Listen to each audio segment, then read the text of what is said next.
balik lagi di Hotman Paris Show dan segmen kali ini kita akan membahas segala sesuatu yang lebih serius nih. Kalau tadi kan sudah entertainment, sudah menghibur. Kali ini kita akan membahas tentang maraknya pelecehan seksual di Indonesia.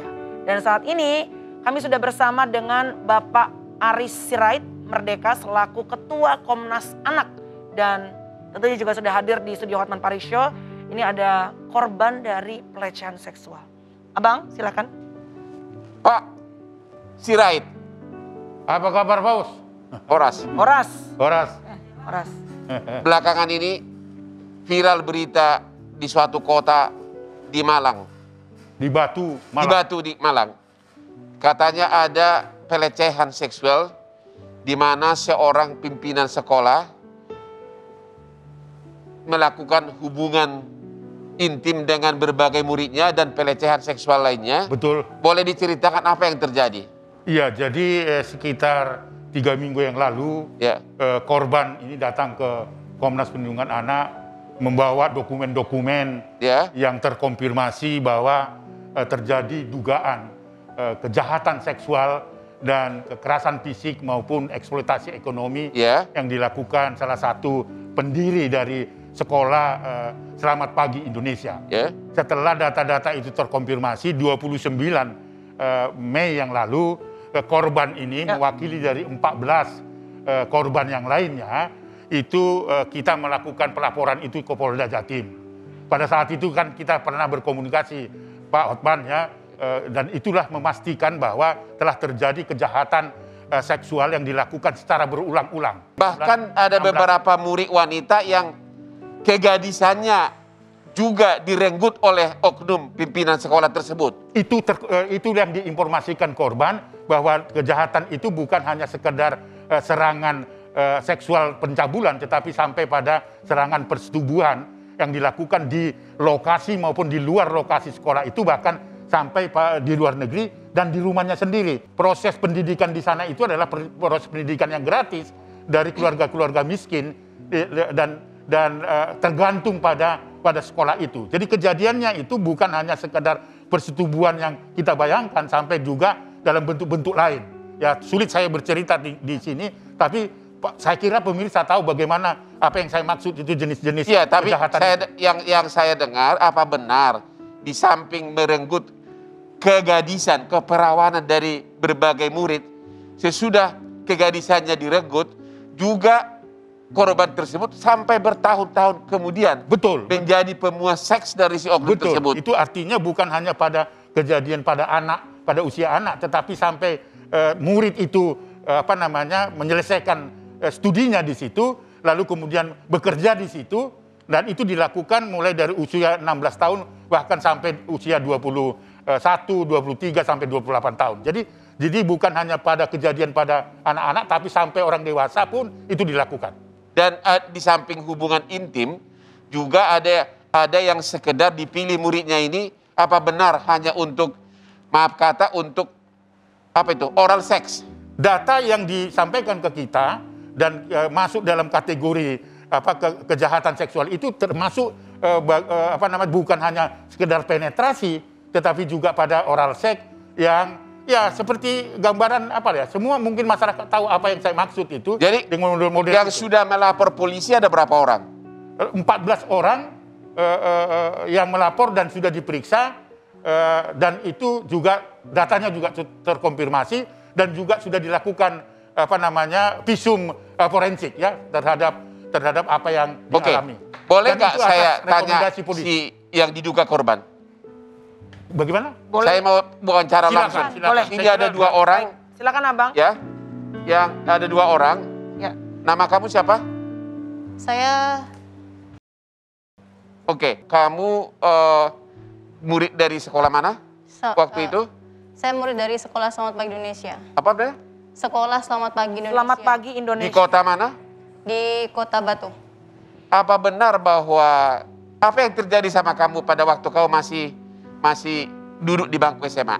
Ya, jadi waktu saya masih duduk di bangku SMA, waktu itu saya kelas 2 SMA, saya berumur 16 tahun, dan di situ saya sudah dilecehkan di situ oleh salah satu pimpinan yang ada di sana. Dan kemudian waktu itu kan Sebenarnya saya berada di sana itu diterima di sekolah Selamat Pagi Indonesia tuh saya sangat bersyukur sekali karena kan saya sendiri anak yatim dan kurang mampu dan di situ saya benar-benar bingung saya mau sekolah di mana. Dan begitu adanya sekolah Selamat Pagi Indonesia, saya merasa bahwa saya memiliki harapan baru, saya memiliki masa depan gitu. Jadi karena kemiskinan kau masuk ke sekolah itu. Iya. Dan apa yang terjadi? Nah, waktu itu saya punya mentor. Mentor ini saya sangat kagum sekali sama beliau ini dan saya tidak menduga bahwa beliau melakukan pelecehan kepada saya waktu itu. Iya, maksudnya pelecehan itu apakah Anda diminta melakukan hubungan intim? Iya. Sampai itu pertama kali kau melakukan hubungan intim? Iya. Artinya kegadisanmu direnggut oleh pimpinan sekolah tersebut? Iya. Itu dilakukan di mana? Itu dilakukan di kantor guru, tempat di mana pemilik sekolah ini ada tidur di situ. Terus sesudah kegadisan kamu direnggut, berulang-ulang terjadi nggak? Iya. Berapa kali? Kalau waktu masih sekolah kurang lebih 5 kali. Nah setelah saya sekolah kan saya bekerja di sana. Nah selanjutnya terjadi lagi seperti itu. Jadi total berapa puluh kali si pimpinan sekolah tersebut meminta kau melakukan hubungan intim? Kurang lebih 10 sampai 15 kali. Oke. 10 sampai 15 kali. Ya, Bang, saya penasaran. Kan kamu pada saat bersekolah di situ sudah dilecehkan. Akhirnya setelah lulus kenapa masih mau bekerja di situ lagi gitu, Mbak? Karena kan tahu ini takutnya akan terulang kembali. Kenapa masih mau bekerja di situ? Karena saya tidak punya pilihan. Karena saya anak pertama dari 4 bersaudara. Saya harus benar-benar bisa mencari nafkah bagi kedua. Jadi kamu nggak ada pilihan lain, harus mencari nafkah di situ. Apa benar kamu dan 2 temanmu dibawa ke luar negeri naik kapal pesiar dan kemudian juga melakukan hubungan intim di kapal? Betul, di kapal pesiar. Di kapal pesiar? Iya. Kalau temanmu yang lain? Saya kurang tahu. Ya. Hanya saja ini ada adik kelas saya juga, dia menceritakan kronologinya kepada saya juga dan di situ saya baru tahu bahwa ternyata bukan hanya saya. Ternyata ada adik kelas saya yang satu ini juga dia punya experience yang sama seperti saya. Oke, namanya siapa?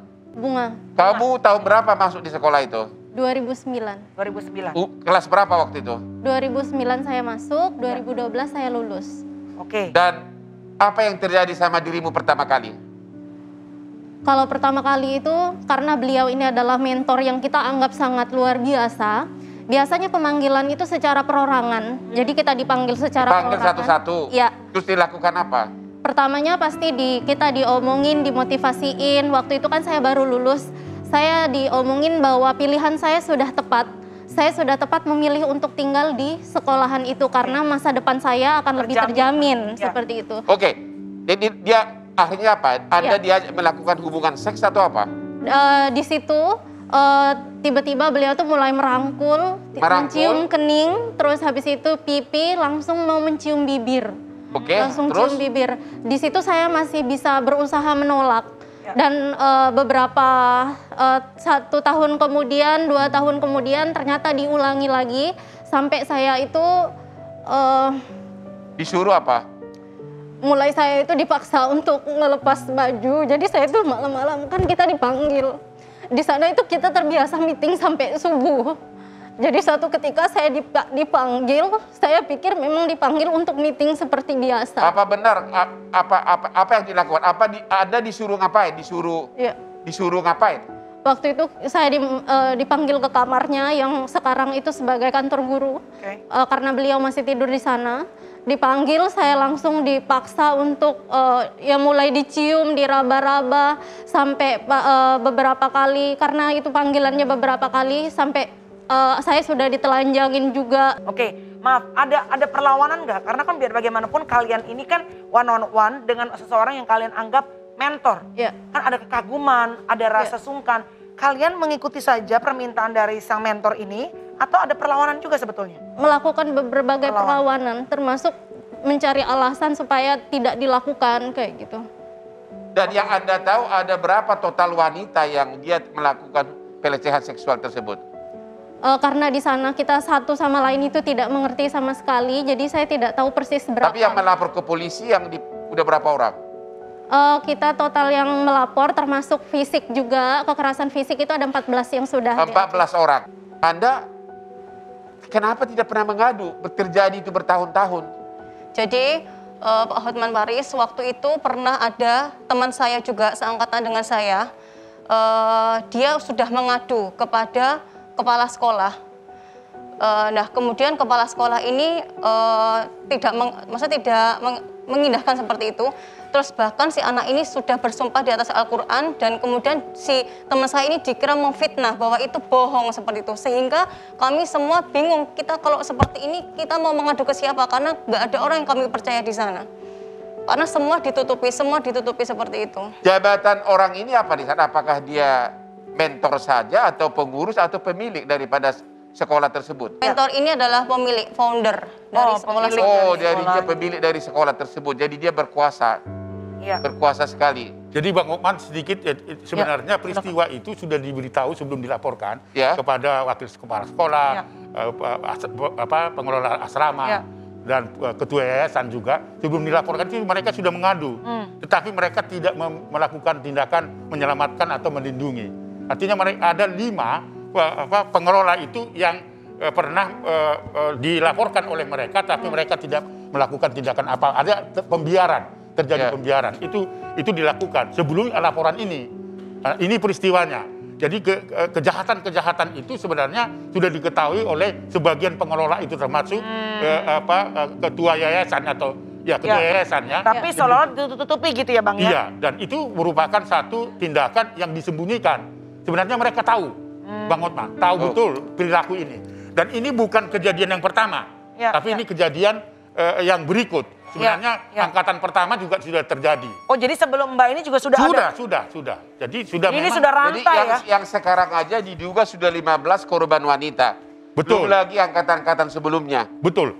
Karena ini sekarang data juga masih dikumpulkan oleh Polres Batu dan Polda Jatim karena mereka membuka hotline dan itu sudah banyak alumni mereka menyampaikan informasi. Kenapa sampai sekarang belum ditentukan tersangka? Kemarin dijanjikan dan sudah diperiksa hari Selasa si terduga ini sebagai saksi. Jadi kita besok akan datang untuk mempertanyakan lagi pengembangan penyidikannya setelah saksi apalagi begitu kan. Karena ketika ditemuin oleh beberapa kawan media justru si terduga pelaku itu lari menghindar, itu berarti kalau menghindar itu berarti ada sesuatu yang sebenarnya yang dia. Tapi sampai sekarang belum dicekal. Udah dicekal nggak? Belum. Jadi itu harapannya besok kita minta supaya pihak kepolisian mempermudah proses pemeriksaan. Jadi dari Komnas Perlindungan Anak memohon kepada Polres Batu maupun Kapolda Jatim agar bertindak lebih tegas begitu? Lebih tegas dan itu prosedur hukumnya sudah jalan. Kemudian dokumen-dokumen yang sudah ada sudah menjadi barang bukti, bukti-bukti permulaan dan sebagainya. Saya kira sudah bisa ditingkatkan menjadi tersangka dan kemudian harus dicekal. Baik. Kita break dulu sebentar Bang, nanti kita akan balik lagi, kita akan ngobrol lagi ya fakta-fakta baru apa seputar dari kasus pelecehan seksual ini. Jangan kemana-mana, tetap di Hotman Paris Show.